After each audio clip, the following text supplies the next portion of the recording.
నిరాడంబరమైన స్వరకల్పన, మంచి సాహిత్యం. వాళ్ళ కోరూల్ వీళ్ళ కోరూల్ పెట్టమనడం తప్పు కాదా?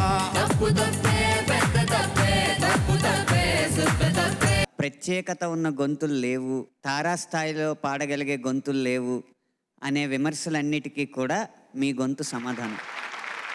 నోటికొచ్చిన పాటేదో పాడే పాడే పాడే పాడే, ఒంటికొచ్చిన డాన్స్ ఏదో చేసే చేసేరో.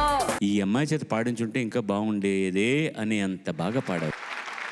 ఏమైంది వేళ నే పుట్టానా ఇంకోలా, చూస్తున్నా నీ కొత్తగా నెడిలా. అటు ఇటు చూసుకోదుగా, వివరము తెలుసుకోదుగా, నేను వలచేనా ప్రాణం. పాడుతా తీయగా ప్రతి ఆదివారం రాత్రి 9:30 గంటలకు.